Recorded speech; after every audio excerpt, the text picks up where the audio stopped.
Sin cultura no hay país, porque todo es cultura y porque somos radio. Radio Cultura. A continuación, conversatorio con Javier García Labugle.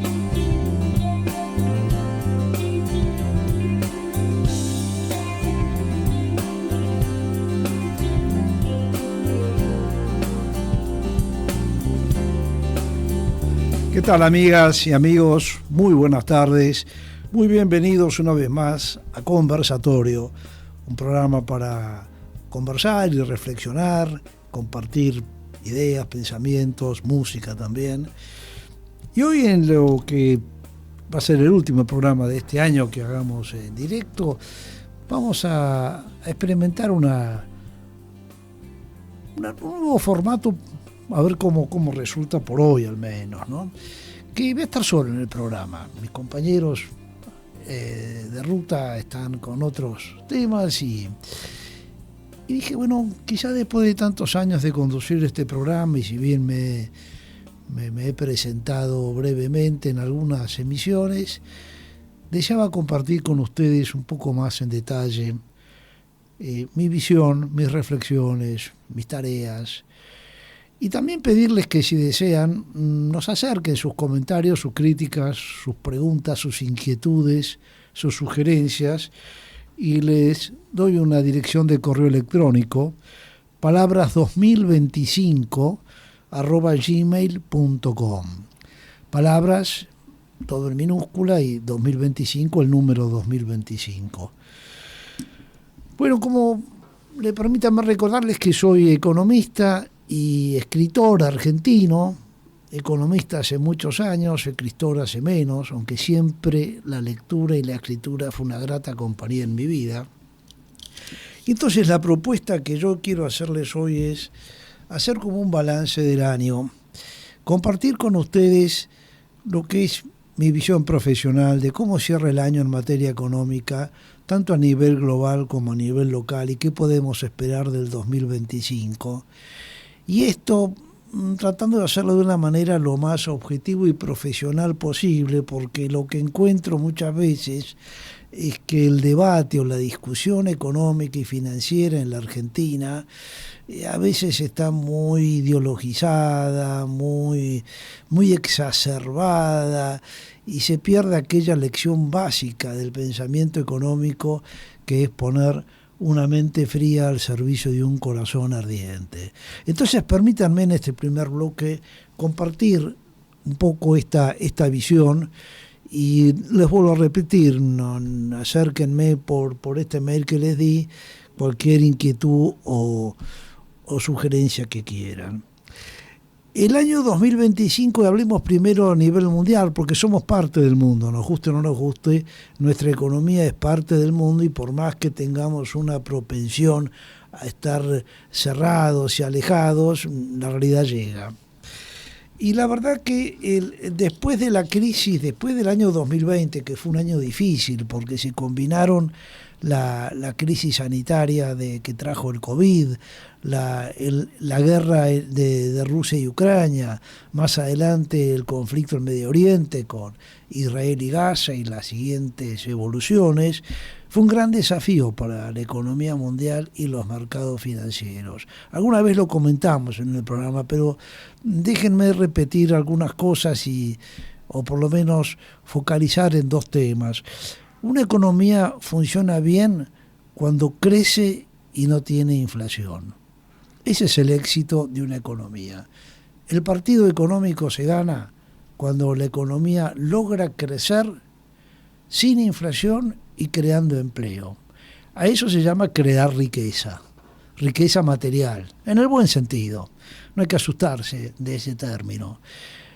Ahora, el año 2020 fue una gran amenaza para la economía mundial, y además, para colmo, el año 2019 había cerrado en Estados Unidos justamente con un pico inflacionario. Entonces, las autoridades monetarias de los Estados Unidos se enfrentaron al desafío de tener que buscar una manera de atenuar esa inflación, que había llegado a superar el 8% anual, que a nosotros en Argentina nos puede parecer poco, incluso en toda Latinoamérica, y sé que en esta audiencia estamos intentando llegar a toda Hispanoamérica, así que por lo menos a todos ellos me quiero dirigir en esta conversación.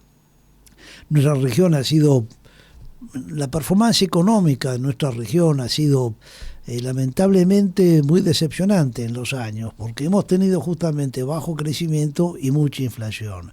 Pero afortunadamente en los últimos años algunos países y de distintas modalidades políticas lograron la estabilidad de precios y un crecimiento moderado, pero crecimiento al fin. No son las tasas de crecimiento que han logrado otros países del continente asiático. Pero tenemos nuestra modalidad, tenemos nuestra estructura, y lograr una tasa de crecimiento moderado y una tasa de inflación moderada, después de la experiencia de los últimos años, es un primer objetivo a cumplir. Y algunos países de la región, vale la pena remarcarlo, en los últimos años lo han cumplido. No es el caso argentino.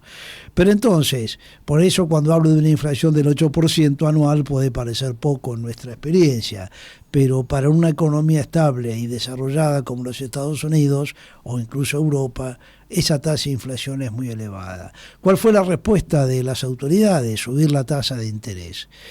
Cuando sube la tasa de interés, y esto vale la pena explicarlo o compartirlo, ¿por qué la tasa de interés va a bajar la inflación? ¿Por qué? Y porque se encarece el crédito y las economías desarrolladas funcionan a base de mucho crédito. Crédito de las personas para comprarse su vivienda, crédito de las empresas para fomentar sus inversiones, para financiar sus inversiones, crédito incluso del gobierno para financiar sus actividades. Una moneda estable y un sistema crediticio eficiente es condición necesaria para lograr un crecimiento económico con estabilidad. Entonces, la Reserva Federal subió la tasa de interés y la subió muy rápido. Estaba en el 0,5% y en pocos meses ya estaba en el 5%. Una suba de semejante intensidad y velocidad no podía dejar de tener un impacto en la economía real de los Estados Unidos. Y así fue que en el año 2020 se produjo una desaceleración muy fuerte del crecimiento económico, con tasas de crecimiento negativas en algunos trimestres, y para colmo, el inicio de esas dos guerras, lo que se materializó fue en una baja muy profunda y muy veloz en los mercados bursátiles, en los mercados accionarios. Eso acá uno cree que solamente impacta a los especuladores, pero no es así. Impacta en toda la economía, porque si baja el valor de las empresas y sube el costo del endeudamiento, hay menos inversión y por lo tanto hay menos empleo y por lo tanto menor consumo. Afortunadamente, hacia el año 2021, la economía americana, e incluso con algún rezago la economía europea, pero no los quiero aburrir con tanto detalle, empezó a recuperarse. Y eso facilitó mucho la labor de la situación de todos los países de la región, de nuestra región me refiero. Entonces, la recuperación fue gradual, en el 2022 se fue acelerando y en el 2023 mantuvo esa tendencia de una inflación a la baja en el mundo, en Estados Unidos, y una tasa de crecimiento que se estabilizaba.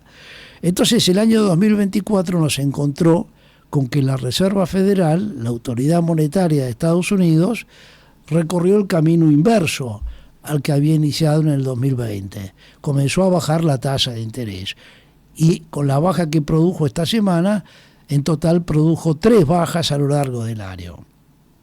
Y eso motorizó la economía y en el diagnóstico de ellos lo han logrado sin aumentar las presiones inflacionarias. Congratulaciones para Estados Unidos, pero también bendiciones para la región, porque una economía desarrollada que funciona nos ayuda a funcionar a nosotros. Ahora, poniendo ese contexto internacional, vamos a nuestra situación. Claro, a nosotros nos ha costado, y en particular voy a hablar de Argentina, ahora nos ha costado encontrar una organización económica y social que nos genere esto, crecimiento y estabilidad.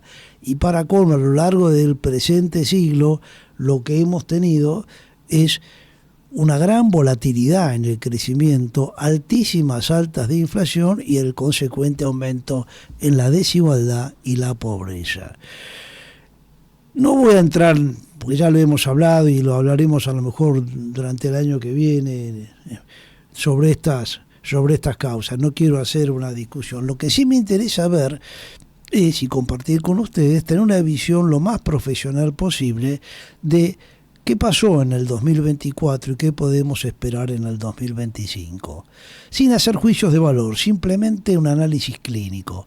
El análisis clínico nos muestra que efectivamente la tasa de inflación bajó mucho en la Argentina. Bajó de niveles de arriba del 200% anual a niveles que están por encima del 100% anual si uno toma los últimos 12 meses, pero si uno toma proyectado la tasa de inflación de los últimos meses hacia los próximos 12 meses, estamos con un rango de 30-40% de inflación. Sigue siendo alta, pero no es ni el 100 ni el 200. Hay desafíos por delante para que esto se materialice, pero sí que esto se prolongue y se continúe, ¿no es cierto? Y uno, si escucha a los economistas de nota, va a encontrar la mitad que tiene una visión optimista y la otra mitad que tiene una visión dudosa o incluso pesimista.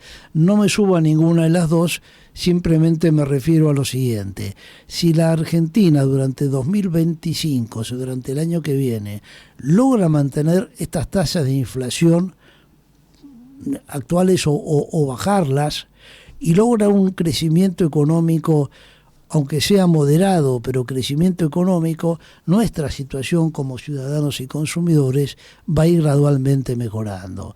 Honestamente, no me imagino, y ojalá me confunda, que sea una mejora sideral, pero hay sectores que van a invertir. El sector agropecuario en Argentina siempre es muy importante y este año, si bien va a tener buenos niveles de cosecha, va a tener precios inferiores a del año pasado, entonces eso se va a sentir en el nivel de exportaciones. Pero hay sectores, los grandes sectores de minería y de petróleo, que ya hemos escuchado hasta el cansancio, durante el año que viene deberían empezar a hacer esas grandes inversiones que están esperando. Y entonces, en ese contexto de menor inflación y de mayor crecimiento, aunque sea moderado, va a ser más fácil encontrar oportunidades de empleo, y ya no solamente en las grandes empresas, sino en las pymes, o emprendimientos. El avance tecnológico nos acerca a la posibilidad de ser más emprendedores de lo que será antes. De tal manera que, en mi modesta opinión, y sin hacer juicios de valor de ningún tipo, me atrevo a compartir con ustedes una visión optimista, moderada pero optimista para el año 2025 en materia económica. Los mercados financieros lo anticipan. En el mercado bursátil argentino y en el mercado de crédito argentino se notan que ya hay señales de confianza. El aumento en el precio de los activos, las acciones, los bonos, una mayor oferta crediticia que empieza gradualmente, y esto es clave. Sin crédito no hay crecimiento, sin moneda no hay crédito. Estas dos condiciones son imprescindibles. Y en esto tenemos que tener paciencia, estar atentos y vigilantes, exigir, no dormirnos en los laureles, pero me permito compartir con ustedes que, sin desconocer los desafíos que nos esperan y los riesgos que enfrentamos, el 2025 luce más tranquilo y con más chances para que tengamos un nivel de vida superior al que tuvimos en el 2024. Yo quisiera cerrar este primer bloque compartiendo con ustedes mi actividad literaria. ¿Y por qué les cuento esto? Porque después de 40 años de ejercicio profesional como economista, la verdad que uno acumuló muchas frustraciones en cuanto a ver por qué la sociedad argentina no lograba lo que otros lograban, que es lo que estuvimos comentando recién, ¿no es cierto? Una economía que crezca, que no tenga inflación alta y que genere empleo. Hay muchos motivos, será creo que tenemos que tener una economía que se abra más, que se integre más al mundo, que se estabilice, que las empresas sean competitivas, pero sobre todo una sociedad que se anime a buscar el valor y la riqueza. Y allá por el año 2018, que me desahogué escribiendo mi primera novela, que se llamaba En busca del valor. Se llama En busca del valor.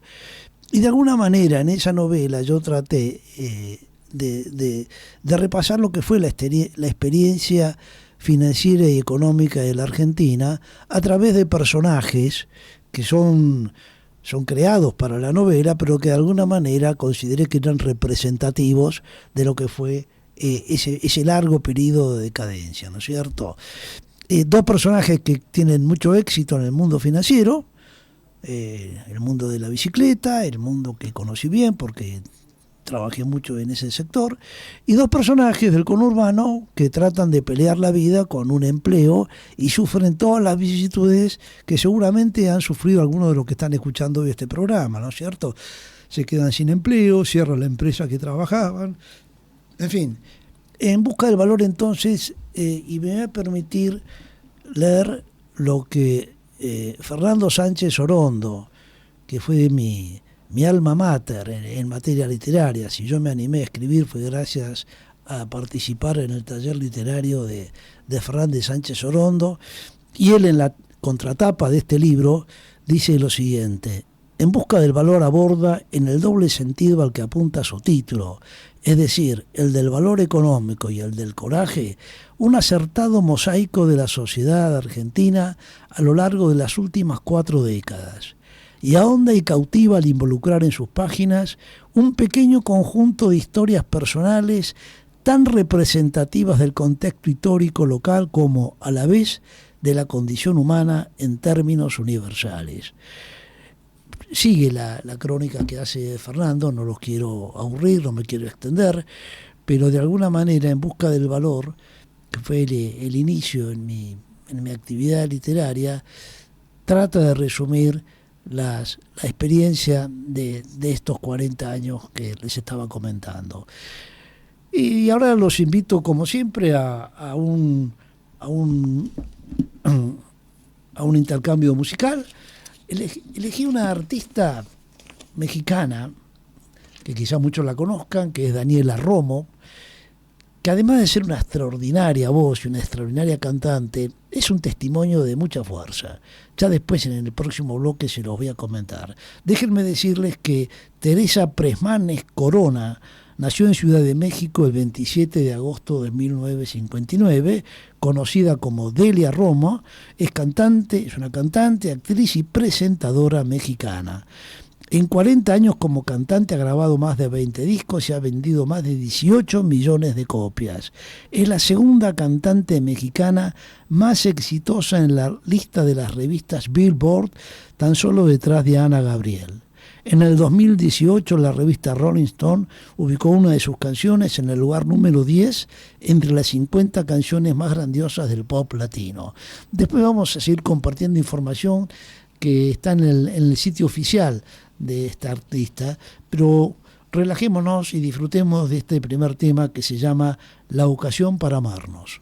Qué maravilla, uno podría quedarse escuchando esta canción horas, a mí por lo menos me pasa eso, la voz de esta cantante, las letras, su testimonio, porque ella enfrentó, les anticipo esto, ella enfrentó hace algunos años un cáncer típicamente femenino, ¿no es cierto? Y lo pudo superar, y después más adelante en el programa voy a compartir con ustedes algo que ella misma escribió.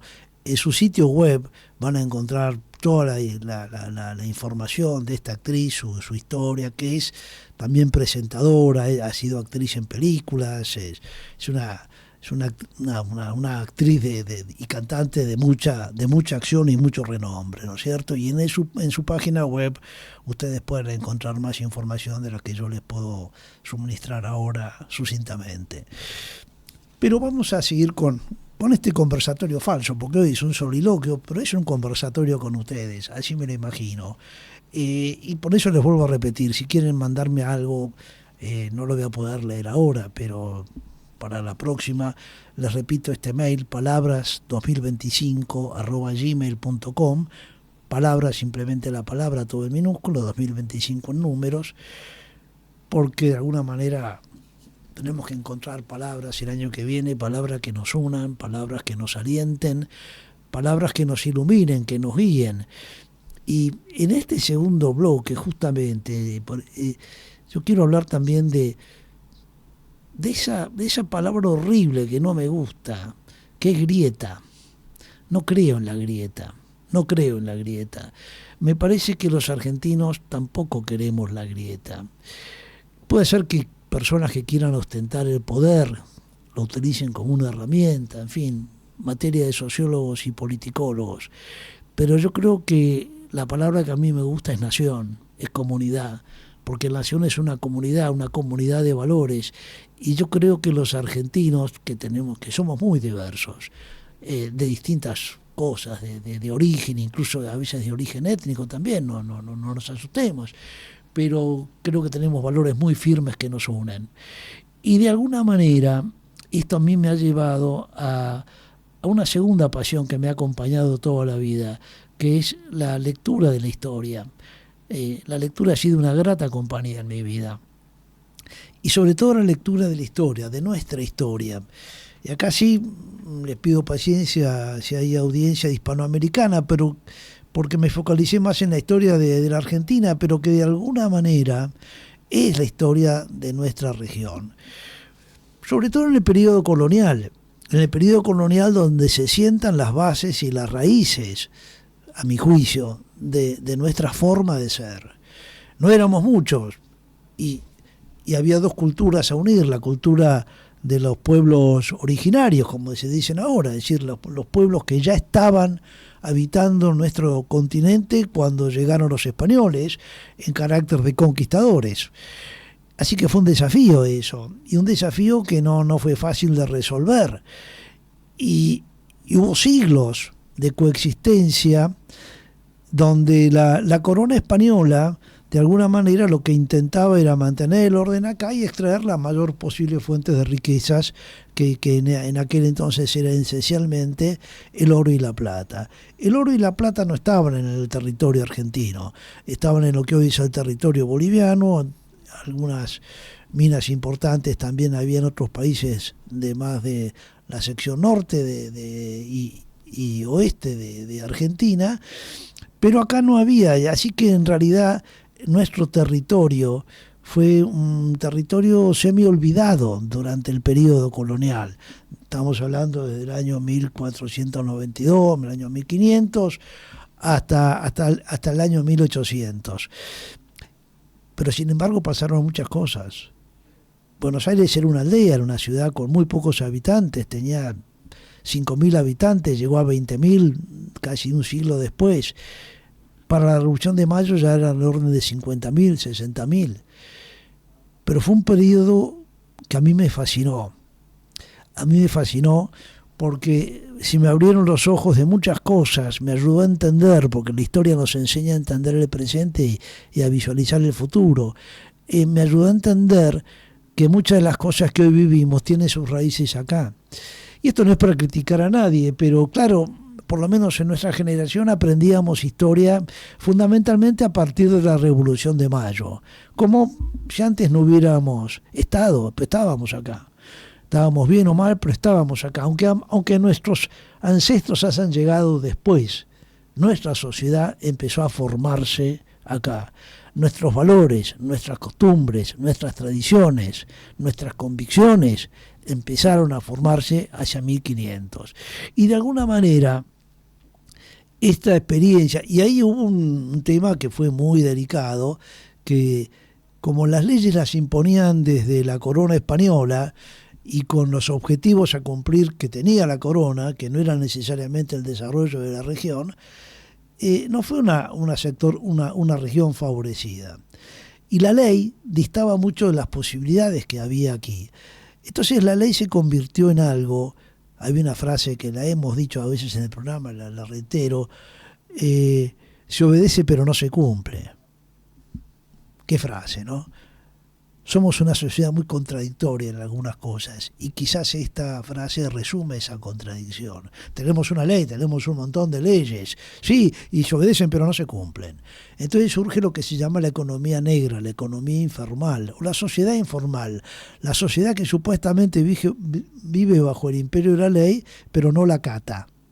Y no la acata no tanto porque seamos delincuentes o bandidos, sino porque la ley nos asfixia y no nos deja más remedio que evitarla. La ley es un valor fundamental. La ley nos da organización, nos permite organizarnos, pero si la ley es abusiva o está mal implementada, nos asfixia.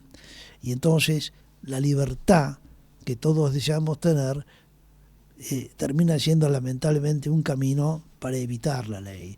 Y eso en materia económica se llama economía negra, economía informal, que todos sabemos a qué nos referimos, ¿no es cierto? Pero eso ya arranca en la época colonial, con el crecimiento del contrabando. El contrabando surge porque, de acuerdo a los análisis históricos, y eso he leído, hay que agradecer la calidad de investigación histórica que hay en nuestra región, a través de las academias, las universidades, con distintos puntos de vista, a veces muy ideologizados, pero cuando uno se mete a estudiar y leer la historia, encuentra mucho material, no tiene tiempo de leerlo, no tiene tiempo de aburrirse y siempre aprende más. Entonces, este divorcio entre la ley y el ciudadano nace en una ley que no correspondía a los objetivos y a los intereses de quienes eran ciudadanos acá. Y entonces se produjo este divorcio que continúa hasta el día de hoy. Es una tradición cultural. Y esto, vuelvo a repetir, yo no creo que seamos una sociedad de delincuentes, al contrario. Pero lo que no hemos logrado tener todavía es una ley que nos represente, que represente nuestra organización económica y social. En la época colonial, el contrabando fue la manera en que eso se visualizó. Y era un contrabando duro y cruel.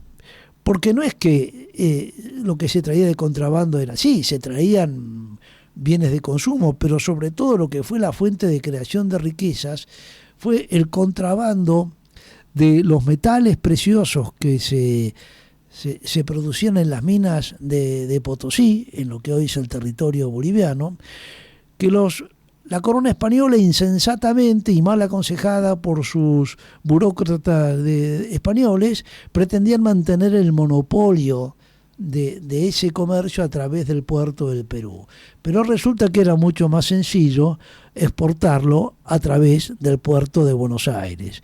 Pero como la corona española no quería liberar el puerto de Buenos Aires, en parte se discute mucho, pero digamos que uno de los principales motivos era que el temor que tenía a que los vecinos territorios de lo que hoy es Uruguay y Brasil eran parte de la corona portuguesa, que en ese entonces era rival de la corona española.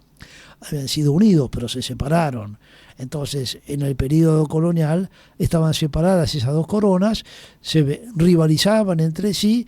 Entonces, para la corona española entendía que era más seguro llevar el oro y la plata, sobre todo de Potosí, a través del puerto del Callao en el Perú. Pero la lógica económica indicaba que era mejor sacarlo por Buenos Aires. Y así nació y creció el contrabando de la plata de Potosí hacia cruzar el océano, hacia España.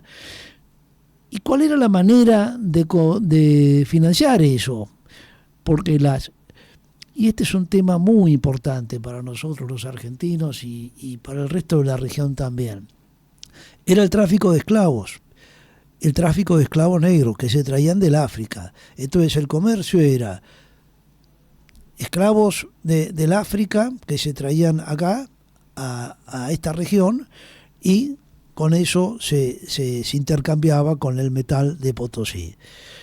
Ahora, ¿dónde se usaban los esclavos? Este es un tema duro y álgido, pero hay que hablarlo. ¿Dónde había la demanda de esclavos? Y la demanda de esclavos, tanto en América del Sur como en América del Norte, lo que hoy es Estados Unidos y Canadá y México, ¿no es cierto?, era sobre todo en las plantaciones que exigían mucha mano de obra para su cultivo y su cosecha, fundamentalmente algodón, caña de azúcar. ¿Cuáles eran las regiones donde había más de esos productos? El sur de Estados Unidos, el sur de Brasil, algo en el norte argentino. Entonces, hay muchas leyendas negras sobre la esclavitud, pero lo cierto es que en la Argentina nunca tuvimos una población de esclavos negros tan grandes como hubo en el sur de Brasil, en el sur de Estados Unidos y en otros países de nuestra región. De hecho, algunos estudios indican que aproximadamente hacia la Revolución de Mayo eran alrededor del 13 o el 14% de la población.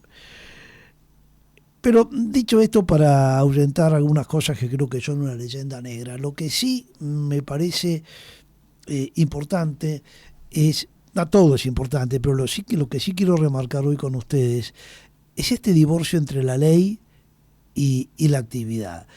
Y fíjense que era tan grande que los propios funcionarios de la corona que estaban en la gobernación de Buenos Aires terminaban siendo cómplices de este contrabando, porque si no, no había manera de solventar la vida en la sociedad, no había manera de comprar velas para oficiar la misa los domingos, porque supuestamente Buenos Aires solamente podía abastecerse de las 2 flotas anuales que llegaban a Buenos Aires a través del puerto del Callao en el Perú. Recuerden que estamos hablando de 4 siglos atrás, o 3 siglos atrás, o 2 siglos atrás, cuando no había rutas, era todo por viajes largos de carreta, o en transportes de mulas o a caballos, de tal manera que este fue un tema crucial.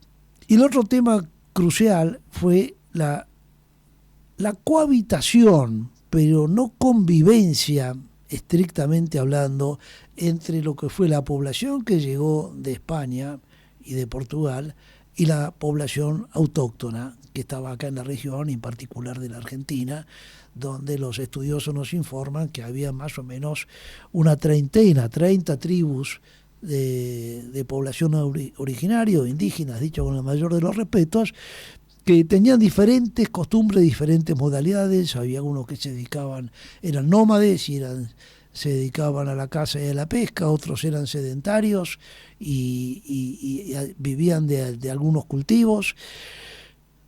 En fin, es un mosaico heterogéneo, no es un mosaico único.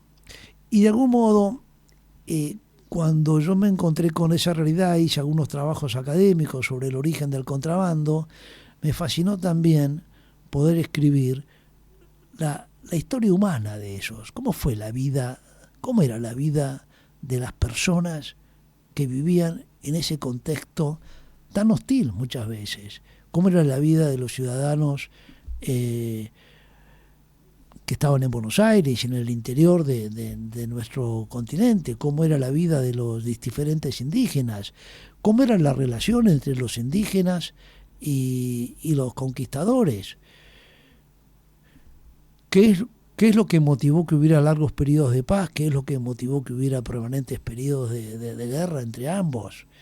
Y este es un conflicto que hoy sigue, no cerremos los ojos. No terminamos de entender todavía que cerrar completamente cualquier grieta que haya, terminar con la cohabitación y no permitir que fomenten la cohabitación. Nosotros tenemos que convivir, ser una nación, de eso se trata. Y por eso me desahogué también, o hice catarsis después de haber escrito mi primera novela. Intenté en esta segunda novela mostrar ese pasado argentino que tuve la oportunidad de conocer y estudiar, y escribí Bajo la Cruz del Sur, que en realidad es una saga. La primera parte es Bajo la Cruz del Sur, la segunda parte es La Herencia. Y es la historia trato de ser fidedigno con la historia, de mostrar al lector cómo fue realmente los episodios históricos, pero no de los personajes famosos y conocidos, sino a través de familias, de familias hidalgos españoles que eran los más privilegiados, que tenían el derecho a ejercer el comercio. Estuvo prohibido acá que viniera población judía, porque después de la Inquisición y de la expulsión de los judíos en España, se prohibió que en las colonias hubiera judíos, lo cual era un absurdo, legalmente hablando, y una discriminación inaceptable. Y por supuesto, la conducta humana se impuso sobre lo absurdo de la ley.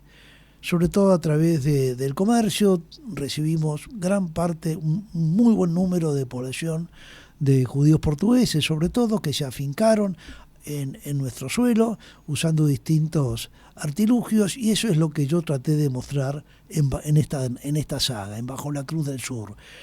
Cómo fue la vida de las personas que nos antecedieron, qué nos dejaron como legado humano, como legado social. Es mucho más de lo que nos imaginamos. Somos hijos de nuestro pasado, mucho más de lo que nos imaginamos, y mi modesto intento en este sentido fue tratar de dar a conocer lo que la vida y la profesión me dio la oportunidad. Así que Bajo la Cruz del Sur y La Herencia son las dos novelas históricas, y me voy a permitir cerrar diciendo lo que dice en la contratapa. En esta ocasión tuve el privilegio y el placer de que sea Silvia Plager, la gran escritora argentina Silvia Plager, que conoció ella misma en sus antecedentes familiares lo que es la persecución por cuestiones religiosas, por ser una familia judía, no en la Argentina, sino en su país de origen, de su familia. Y hoy por suerte la tenemos en la Argentina. Silvia Plager escribió en la contratapa de mi libro: Javier García Labugle nos entrega una muy buena novela. Definirla como histórica no le agrega ni le quita mérito a una creación literaria, pero sí debo destacar la investigación minuciosa de los hechos que van emergiendo sin presiones altisonantes que aparten al lector de la trama ni de sus personajes de ficción. Fieles reflejos de hombres y mujeres que transitaron una época en la que la patria todavía no se vislumbraba y la colonia de Sudamérica representaba un negocio para la corona y una oportunidad riesgosa, pero oportunidad al fin para quienes no lograban progresar en Europa. Sigue el comentario de mi querida y admirada Silvia Plager, pero no nos quiero aburrir, y quiero invitarlos a deleitarnos con otra canción de Daniela Romo, que se llama Adelante Corazón. La escuchamos y después seguimos con esta conversación falsa hoy, con este soliloquio que espero que no los esté cansando. Tienes que latir muy fuerte, corazón, qué maravilla. Otra canción para quedarse escuchándola toda la noche. Qué aliento da, qué voz. Y ahora en un ratito les voy a leer algo que van a entender también, que además de la magnífica voz y las canciones, el testimonio de fortaleza y que nos brinda esta cantante, esta actriz. Y en el último bloque siempre hablamos del futuro, ¿no es cierto?, de lo que nos puede esperar. Y yo creo que hay que mirar el futuro con todos los desafíos que hay. Cuando uno escucha estas canciones también ayudan a mirarlo, porque no con ilusiones, no porque tengamos sueños de que todo va a ser fácil, todo va a ser, sí, del color de rosa, sino porque tanto como nos muestra la historia, el camino siempre ha sido largo y difícil, siempre. Y lo que uno tiene que tener es valor y fuerza para seguir. Por eso insisto, ¿no? En busca del valor, mi primera novela, Bajo la Cruz del Sur, esas estrellas que iluminan nuestro cielo. Bajo la Cruz del Sur tenemos que avanzar de día y de noche, y en toda la región, ¿no es cierto? En la Argentina tenemos nuestros propios desafíos, pero como les dije en el primer bloque, yo tengo razones para creer que vamos a ir mejorando en el 2025, razones objetivas, no políticas ni de otro tipo, sino porque creo que también el mercado anticipa que el año que viene objetivamente va a haber más bajas en las tasas de interés en los Estados Unidos. El presidente de la Reserva Federal anunció hoy en una reunión muy esperada que el año que viene en vez de 4 bajas como habían planeado, va a haber 3 bajas. Eso al principio provocó en los mercados financieros internacionales una reacción negativa, pero habrá que ver si en los próximos días esto no fue un efecto inmediato. Hay que entender que los mercados financieros internacionales son muy apalancados, se manejan con mucho crédito y eso a veces hace que sean más volátiles. Así que al día a día no necesariamente hay que prestarle tanta atención. Yo creo que el mercado anticipa que Estados Unidos va a seguir con una tasa de crecimiento importante y con una tasa de inflación a la baja, y eso va a bajar las tasas de interés y eso nos va a permitir a nosotros en los países de la región tener acceso al crédito de una manera más barata. Tenemos que hacer nuestra tarea, no alcanza con eso, tenemos que ser un país, ser una región que justamente disminuya su riesgo, que sea menos riesgoso invertir en nuestra región y que no sea tan necesario entrar en connivencias con los funcionarios de turno, sino que se pueda invertir con reglas claras y juegos y equitativas para todos. Ese es el gran desafío que tiene la región. El panorama internacional nos favorece, así lo creo, y así que será cuestión de que nosotros tengamos la capacidad de armar una hoja de ruta en consistente con ese panorama. Pero volviendo un poco al tema humano, ¿no es cierto? Es una etapa desafiante. La semana pasada, mirando hacia el futuro, vamos a ver también fortalezas y debilidades. Hacia fin del siglo pasado, cuando arrancó el año 2000, había una ola de gran optimismo en todo el mundo. Parecía ser que todos los países de la región iban a ir a avanzar en una misma dirección, teniendo el libre comercio, el respeto de la libertad, gradualmente el respeto al juego democrático, a las fuerzas democráticas, se iban a ir imponiendo en el mundo. Pero como comentamos la semana pasada con Roberto Azareto, a quien aprovecho para saludar a la distancia, en los últimos años nos hemos decepcionado porque no ha sido tan así. Y de hecho hoy estamos en un mundo en guerra. No en una guerra mundial, pero 2 guerras que si no se terminan de alguna manera pronto y de una manera equitativa, ponen en riesgo la permanencia de la paz a nivel mundial, ¿no es cierto? Y acá viene el tema del conflicto humano, ¿no? Uno dice, y acá me voy a permitir ser un poco herético de algunas maneras, los seres humanos, claro, hay muchos que no creen en nada, pero yo le hablo a los que creen en Dios, cualquiera sea la manera en que lo llamen. Yo creo que hay un solo Dios, pero bueno, a los seres humanos nos cuesta, somos criaturas, no creador, entonces le ponemos diferentes nombres, incluso dentro de una misma religión hay diferentes maneras de interpretarlo, porque Dios es un misterio, decididamente es un misterio que yo creo que existe, pero no deja de ser un misterio. Y cuando uno lee, y me tomé ese trabajo, empecé el año pasado a leer como un simple lector, no con pretensiones de convertirme en una voz autorizada, no, simplemente la voz de un pecador con esperanza, de alguien que busca a Dios y le dice, bueno, quiero temerte en el buen sentido, pero quiero amarte. Si sos mi padre, quiero amarte, yo también soy padre. Y ahí encuentro que hay 2 constantes a medida que leo la palabra de Dios. Me refiero a la Biblia, me falta terminar una parte, ya he terminado lo que se llama la historia profética, los profetas. Hoy terminé Malaquías, que es un profeta que me gustó mucho, pero lo que yo veo tanto en la historia desde Adán y Eva, pasando por Moisés, pasando por el exilio, pasando por el desierto, y después en el Evangelio para quienes somos cristianos, pero hay como una constante que es la obstinación del ser humano y la queja del propio Dios a través de sus oráculos, diciendo, yo les quiero poner mi ley en el corazón. ¿Y cuál es mi ley? La ley, me refiero. La ley mía es el amor, la justicia y la verdad.